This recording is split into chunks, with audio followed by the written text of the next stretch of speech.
안녕하세요. 뉴스 속 날씨 김수현입니다.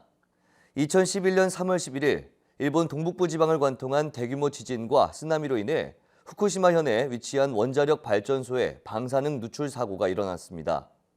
이로 인해 엄청난 피해가 발생했었죠. 올해는 후쿠시마 원전 사고 발생 5주년이 되는 해입니다.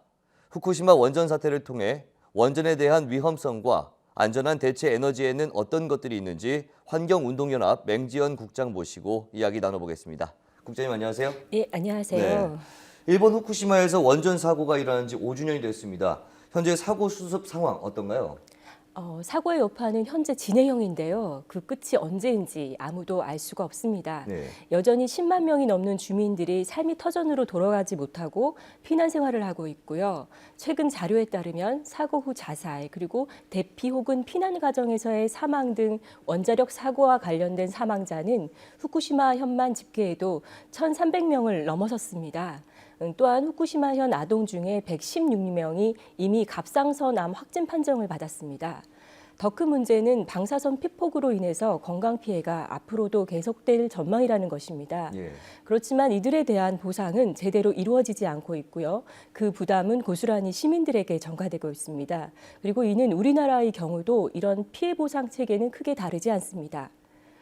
일본 정부는 수만 명의 작업자가 방사능에 노출될 위험을 감수하면서 도로와 주택 인근의 흙을 수거하는 이른바 제엄 작업을 실시했지만 그 한계는 너무도 분명해 보입니다.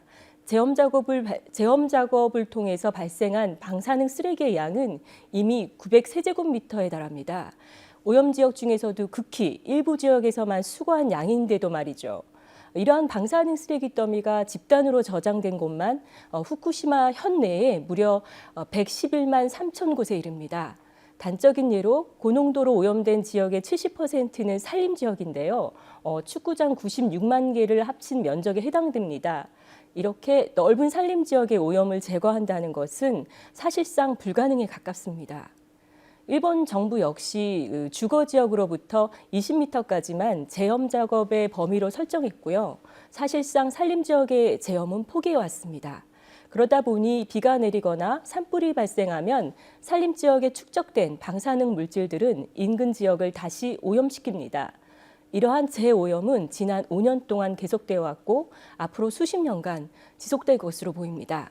네, 현재 일본의 원전 대부분이 가동을 멈춘 상태지 않습니까? 네. 그렇다 보면 아무래도 전력 수급에 문제가 생길 수 있을 것 같은데 어떻습니까? 일본은 사고 전 원전 54기를 보유한 채 전체 전력의 30%를 원전에 의존하고 있었습니다. 후쿠시마 원전 사고 후에 원전 제로 정책의 영향 때문에 한동안 0%였고요. 현재는 원전 재가동 추진으로 인해 2기가 가동 중입니다. 원전 재가동은 상당한 주민들의 반대에 부딪혀 있는 상황이라서 추가 원전 재가동은 매우 불확실하다고 볼 수 있습니다. 실제로 최근 여론조사를 보면 후쿠시마 원전 사고 후 장기적으로 에너지원의 비중을 어떻게 바꿀 것인지를 묻는 질문에 응답자의 71%가 원전을 줄여야 한다고 답했습니다. 그리고 강화된 원전 기준을 충족한 원전을 재가동하겠다는 방침에 찬성하는 이들은 41%, 그리고 반대하는 이들은 55%로 나타났고요. 또 응답자의 과반이 재생에너지를 에너지 보급을 위해 매달 일정액의 전기요금을 더 내는 것을 감수할 수 있다고 답변했습니다. 원전 사고 이후 한동안 이어진 전력 부족 상황에서 전기 절약이 일반화됐고 이에 따라서 지난해 여름에는 최대 전력 수요가 원전 사고 전인 2010년 여름보다도 약 13.5%가 감소했습니다. 2014년 일본은 원전을 한 기도 가동하지 않았으면서 전력 사용량이 가장 많은 여름을 별 문제 없이 넘겼던 것이고요. 여기에는 재생에너지 확대도 큰 역할을 했습니다. 일본은 2012년 재생에너지를 장기간 고정 가격으로 구매하는 발전 차액 지원 제도를 도입하면서 태양광 등 재생에너지가 빠르게 늘어났습니다. 태양광 발전 설비는 작년 여름 수요가 가장 많은 시기에 원자로 12개의 출력에 맞먹는 1,200만 킬로와트의 전력을 공급했습니다. 네, 지금 재생에너지를 말씀해 주셔서 좀 생각나는 말인데 지난해 12월 기후변화협약에서 파리 협정이 체결이 되면서 지구온난화를 막기 위해 에너지 대안이 좀 관심을 받지 않았습니까? 이건 어떻습니까? 네, 196개 국가가 지난해 12월 기후변화 협약에서 파리 협정을 체결했습니다. 이는 지구온난화 방지를 위해서 모든 국가가 이번 세기 안에 온실가스의 순 배출량을 0으로 줄이고 지구 온도 상승을 산업화 이후 1.5도까지 억제하자는 목표에 합의한 것입니다. 국제법상으로 법적 구속력이 있는 이번 파리 협정은 2020년 이후부터 기존의 교토 의정서를 대체하게 됩니다. 파리 협정 체결에 따라 온실가스를 내뿜지 않는 친환경 에너지원인 재생에너지 확대에 대한 논의가 본격화됐다고 할 수 있습니다. 기후 협상이 진행되는 과정에서 아프리카와 인도에서도 재생에너지를 대폭 확대하기 위한 구체적인 투자 계획이 발표됐습니다. 재생에너지 확대가 단지 선진국뿐만 아니라 여러 개발도상국에서도 매우 적극적으로 이루어질 것으로 보입니다. 현재 여러 국가와 지방정부가 장기적으로 100% 재생에너지를 통해 에너지 공급을 하겠다는 구상을 발표하기도 했습니다. 네, 이 한국도 장기 온실가스 감축 목표를 새롭게 내놨지 않았습니까? 어떻게 이번에 이 신재생에너지가 좀 더 확대될 수 있는 계기가 될 수 있을까요?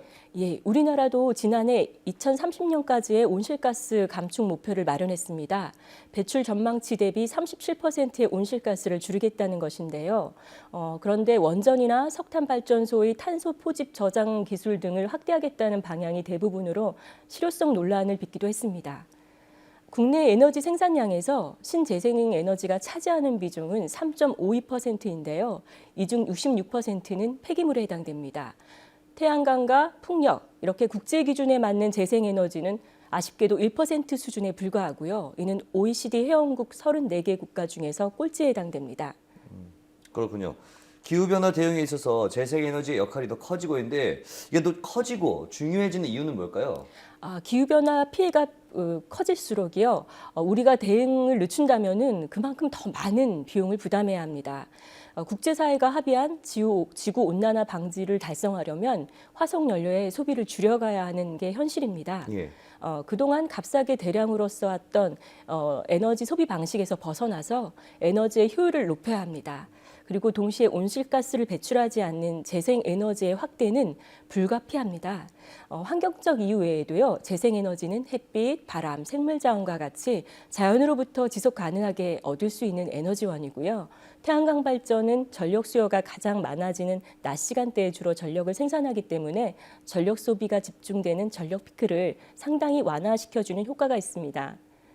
전 세계적으로 재생에너지 기술과 시장이 성숙되면서 가격은 하락되고 있고요. 그래서 화석연료와 동등한 경쟁력을 갖출 것으로 보입니다. 또 재생에너지는 기존 에너지원에 비해서 일자리 창출과 지역 활성화에도 훨씬 긍정적인 이득을 불러온다는 이점도 있습니다.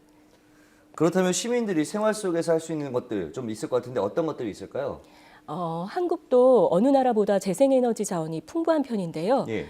특히 햇빛 조건은 재생에너지 보급이 높은 독일보다도 좋습니다. 그래서 태양광 설치 가격이 낮아지고 시장도 투명해지면서 직접 설치하시는 분들도 많아졌습니다. 태양광은 짜투리 공간을 활용해서 간단히 설치할 수 있기 때문에 특히 인기가 높은데요. 아파트 베란다에 설치하는 미니 태양광을 설치하면 비용 절반을 지원해주는 제도를 여러 지자체가 실시하고 있습니다.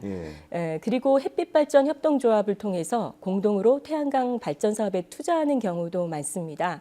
학교와 같은 공공부지에 태양광 발전을 설치하고 여기서 나오는 전기를 한전에 팔아서 수익을 거두는 방식인데요. 적은 금액을 투자해서 조합원이 되면 가까운 동네에 태양광 발전기를 공동으로 소유할 수 있고요. 그리고 장기적으로 수익도 거두면서 친환경 에너지 투자자로서 좋은 일에도 참여할 수 있는 계기가 될 것 같습니다. 네, 그렇군요. 오늘 말씀 고맙습니다. 네, 고맙습니다. 뉴스 속 날씨 오늘 준비한 소식은 여기까지입니다. 시청해주신 여러분 고맙습니다.